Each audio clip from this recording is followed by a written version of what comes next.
ناظرین آپ یہ ویڈیو دیکھیں پھر اس پر بات کرتے ہیں۔ پچھلے 25 سال کے دوران پاکستان میں تقریباً 140 سے زیادہ جو صحافی اور میڈیا ورکرز ہیں ان کو قتل کیا جا چکا ہے۔ بہت سے جو خفیہ ادارے ہیں اور ان کی جو پراکسیز تھیں وہ انہوں نے ہمارا جینا حرام کیا ہوا تھا، دن رات پروپیگنڈا، دن رات الزامات، دن رات دھمکیاں۔ تو ہم نے کہا جناب آؤ سپریم کورٹ میں فیصلہ کر لیں۔ جھوٹ کو ایک ہتھیار کے طور پہ استعمال کیا جاتا ہے صحافی کے خلاف، اور جب صحافی جو ہے وہ پھر اس جھوٹ کی تردید کرے یا وہ جوابی تنقید کرے تو کہا جاتا ہے آپ ہمارے آرمی چیف پہ تنقید کرتے ہیں۔ سیاست میں فوج اور خفیہ اداروں کی مداخلت کے خلاف تھے، ہم آج بھی خلاف ہیں۔ ہم کل بھی کہہ رہے تھے کہ پاکستان میں آئین اور قانون کی بالادستی ہونی چاہیے، ہم آج بھی وہی کہہ رہے ہیں۔ ہم کل بھی کہہ رہے تھے کہ جو جج محمد بشیر نے نواز شریف کو سزا سنائی وہ غلط تھی، ہم آج بھی کہہ رہے ہیں کہ جج محمد بشیر نے جو عمران خان کو سزا دلوائی ہے، سزا سنائی ہے، یہ غلط ہے۔ بسم اللہ الرحمن الرحیم، السلام علیکم۔ پچھلے دنوں لاہور میں ایک یونیورسٹی میں جانے کا اتفاق ہوا جہاں پہ کچھ اسٹوڈنٹس کے ساتھ میں نے بات چیت کی، سوال جواب تھے۔ تو ایک اسٹوڈنٹ نے مجھے ایک سوال کیا، اس نے کہا جی کہ آج کل مسلم لیگ نون کی ایک خاتون رہنما جو ہیں وہ آپ کے خلاف بڑی باتیں کرتی ہیں اور بڑی ناراض نظر آتی ہیں آپ سے۔ تو کچھ عرصہ پہلے تک تو یہ مسلم لیگ نون والے آپ سے بڑے خوش تھے، تو یہ آپ نے کوئی پوزیشن تبدیل کی ہے یا مسلم لیگ نون والوں کی پوزیشن تبدیل ہو گئی ہے؟ تو میں اس خاتون کا نام نہیں لے رہا، لیکن میں نے اس اسٹوڈنٹ کو جواب دیا، میں نے کہا یار بات یہ ہے کہ جب بھی کوئی پارٹی حکومت میں ہوتی ہے یا اس کو یہ لگتا ہے کہ وہ حکومت میں آنے والی ہے تو وہ جو تنقید کرنے والے صحافی ہیں نا وہ ان کو بہت برے لگنے شروع ہو جاتے ہیں، تو وہ تنقید کرنے والوں کو برا بھلا کہنا شروع کر دیتے ہیں۔ اب جس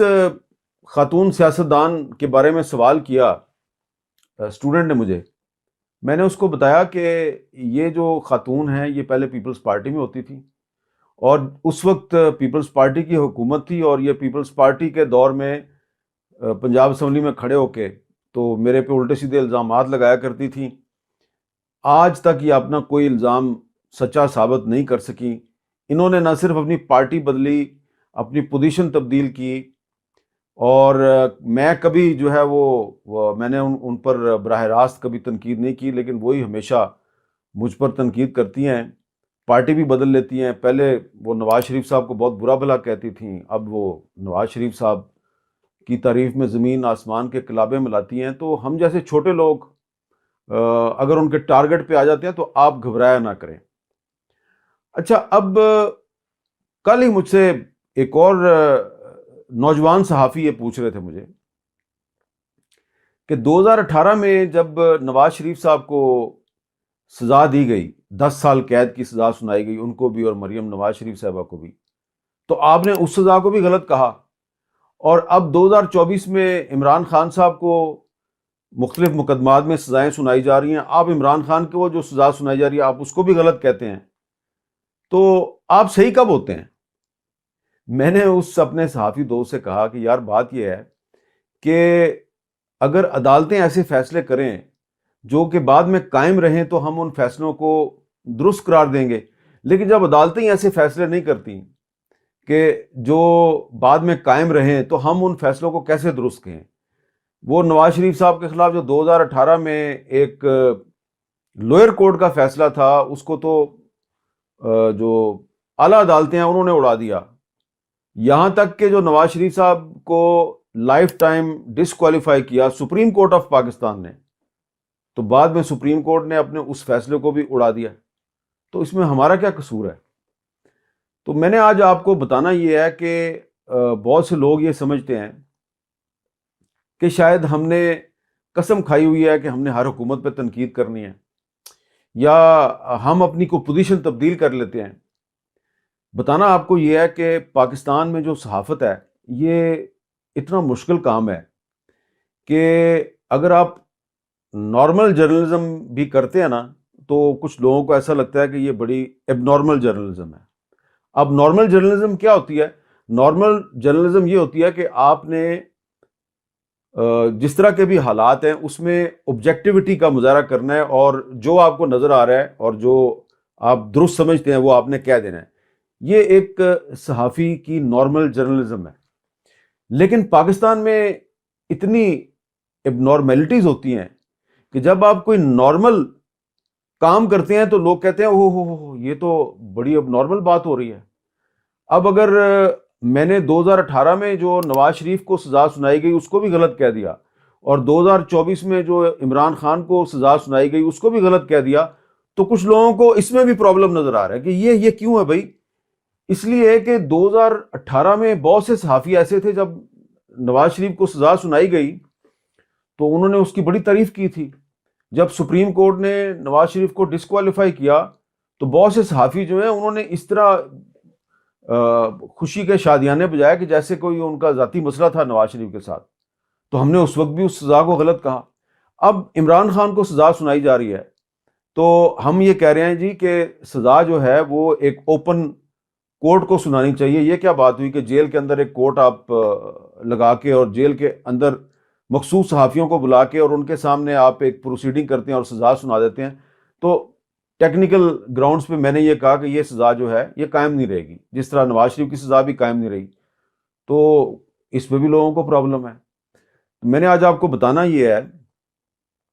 کہ پاکستان میں جو صحافت ہے نا، جب آپ نارمل جرنلزم کر رہے ہوتے ہیں، یعنی کہ صحافی کا کام ہے کہ کوشش کرے کہ سچ بولے اور لکھے، تو سچ بول کے اور لکھ کے وہ کسی پہ احسان نہیں کر رہا ہوتا، وہ اپنا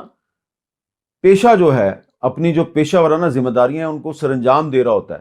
کچھ لوگ سمجھتے ہیں کہ وہ اچھا یہ سچ بول رہا ہے، یہ تو جناب بہت زبردست کام ہے. کوئی زبردست کام نہیں، کام ہے یہ ہمارا یہ پیشہ ہے. لیکن جب آپ یہ ایک اپنے پیشے کو ایک نارمل جاب سمجھ کے ادا کرتے ہیں، کچھ لوگوں کو اس میں اب نارملٹی نظر آتی ہے. تو آج کل کیونکہ مجھے کچھ یونیورسٹیوں میں جانے کا اتفاق ہوا تو میں نے سوچا کہ ذرا میں اس کی وضاحت کروں کہ پاکستان میں جو صحافت ہے وہ کیوں مشکل ہے، اور آپ نارمل صحافت بھی اگر کریں تو لوگوں کو بڑی اب نارمل نظر آتی ہے. اگر میں نے 2018 میں نواز شریف کو سنائی جانے والی سزا پہ تنقید کی اور اب 2024 میں عمران خان کو سنائی جانے والی سزا پہ تنقید کر رہا ہوں، تو میں نے کوئی پوزیشن تبدیل نہیں کی. پوزیشن انہوں نے تبدیل کی ہے جو یہ سزائیں دلوا رہے ہیں. اچھا، اب میں تھوڑا سا آپ کو بتاتا ہوں کہ صحافت کتنی مشکل ہے. ایک تو میں آپ کو یہ بتا دوں کہ پچھلے 25 سال کے دوران پاکستان میں تقریباً 140 سے زیادہ جو صحافی اور میڈیا ورکرز ہیں ان کو قتل کیا جا چکا ہے، 140 سے بھی زیادہ. اور کسی ایک کے بھی جو اصلی قاتل ہیں وہ آج تک گرفتار نہیں ہو سکے. اور یہ میں اس لیے آپ کو بتا رہا ہوں کہ یہ باقاعدہ یہ کوئی میں ایسی بات نہیں کر رہا ہوں، میرے پاس تو جو ہے نا فیکٹس اینڈ فگرز ہیں، اور یہ ہماری ایک فریڈم نیٹ ورک ہے پاکستان میں، ایک میڈیا واچ ڈاگ ہے، اس کی آپ یہ رپورٹ دیکھیں، the killing fields no justice for Pakistan's murder journalists. پورے ہر جو صحافی قتل ہوا ہے اس کا نام بھی ہے، تفصیل بھی ہے، شہر ہے، اس کے ادارے کا نام ہے، کہاں پہ قتل ہوا، کیسے قتل ہوا، کوئی جسٹس نہیں ہے. یہ صرف میں نے آپ کو ایک مثال کے طور پہ بتایا ہے. اور یہ بات درست ہے کہ مارشل لا کے ادوار میں صحافت پہ زیادہ سخت وقت ہوتا ہے. مارشل لا کے ادوار میں صحافیوں کو کوڑے مارے جاتے ہیں، ان کو جیلوں میں ڈال دیا جاتا ہے. اور یہ جو ضمیر نیازی صاحب کی کتاب ہے پریس ان چینز، یہ بتاتی ہے کہ جنرل ایوب خان کے زمانے سے لے کے اور جنرل ضیاء الحق صاحب کے زمانے تک کیا ہوا، یہ سارا کچھ اس کتاب میں موجود ہے. اور یہ کتاب ہے جی احفاظ الرحمان صاحب کی، یہ ہمارے سینئر کولیگ تھے، کچھ عرصہ پہلے فوت ہو گئے ہیں. ان کی بھی ایک کتاب ہے the freedom of the press, the war on words. اور اس میں بھی صرف جنرل ضیاء الحق کے دور تک کی کہانی نہیں ہے، تھوڑی سی جنرل پرویز مشرف کے دور تک کی کہانی بھی ہے. بتانا آپ کو یہ ہے کہ یہ جو آج کل دور چل رہا ہے نا، آج کل کا جو دور ہے، اس کا جب ہم کمپیریزن کرتے ہیں نا جنرل ضیاء الحق اور جنرل پرویز مشرف کے دور سے، تو پتہ یہ چلتا ہے کہ اس دور میں ہمیں پتہ تھا کہ کون ہمارے پیچھے لگا ہوا ہے، کون ہمارے مخالف ہے، کون ہم پہ پابندیاں لگوا رہا ہے، کون ہمیں نوکری سے نکلوا رہا ہے. لیکن اب جو ہے وہ پتہ ہی نہیں چلتا کہ کون ہے. اور یہ میں کوئی پہلی دفعہ تو نہ نوکری سے نکلا ہوں، نہ مجھ پہ کوئی پابندی لگی ہے، میرے پہ تو یہ عرصہ دراز سے ہو رہا ہے. لیکن میں آج یہ جو آپ سے باتیں کر رہا ہوں یہ اس لیے باتیں کر رہا ہوں کہ کچھ نوجوان جو ہے نا وہ بڑے حیران ہوتے ہیں کہ جی آپ ہر حکومت پہ تنقید کیوں کرتے ہیں، اور اس لیے کہ ہم نے تو دیکھا ہے کہ کچھ صحافی جو ہیں وہ ایک پارٹی کے ساتھ ہیں، کچھ صحافی جو ہیں وہ دوسری پارٹی کے ساتھ ہیں، جس پارٹی کی حکومت آتی ہے وہ صحافی اس پارٹی کی حکومت کے دور میں اپنی جو پسندیدہ سیاسی جماعت ہوتی ہے اس سے فائدہ بھی حاصل کرتے ہیں۔ تو آپ جیسے لوگ جو ہیں آپ ہر حکومت کے خلاف کیوں ہو جاتے ہیں؟ دیکھیں بھائی، میں تو صحافت میں آیا تھا 1987-88 میں، پہلی دفعہ میں نوکری سے نکلا تھا 1994 میں، اور آپ کو پتہ ہے 1994 میں کس کی حکومت تھی؟ پیپلز پارٹی کی حکومت تھی۔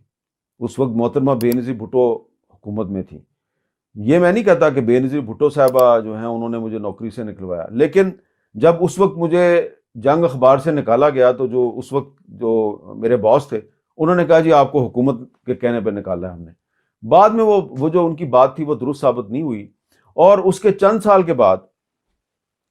1997 میں جب نواز شریف صاحب وزیر اعظم بنے تو میں اس وقت روزنامہ پاکستان اسلام آباد کا ایڈیٹر تھا، اور ایک دن ان کی لندن کی جائیدادوں کے بارے میں ہمارے ایک کولیگ تھے سعید قاضی صاحب، انہوں نے کچھ لکھ دیا اخبار میں، اور پھر میں نے بھی اس پہ کالم لکھ دیا۔ تو اس کے بعد یہ ہوا کہ مجھے بلا کے کہا گیا کہ آپ ایڈیٹرشپ سے استعفیٰ دیں۔ جب میں نے استعفیٰ دینے سے انکار کیا تو میرے جو چیف ایڈیٹر تھے اکبر علی بھٹی صاحب، ان کو اٹھا کر جیل میں بند کر دیا گیا اور ان پہ مقدمے وغیرہ بنائے گئے، اور پھر انہوں نے مجھے کہا کہ یار اگر تم چاہتے ہو کہ میں جیل سے رہا ہو جاؤں تم یہ اخبار چھوڑ دو۔ تو میں نے ان کے اخبار سے استعفیٰ دے دیا، میں اوصاف اخبار میں چلا گیا، میں نے اوصاف کو لانچ کیا، روزنامہ اوصاف اسلام آباد۔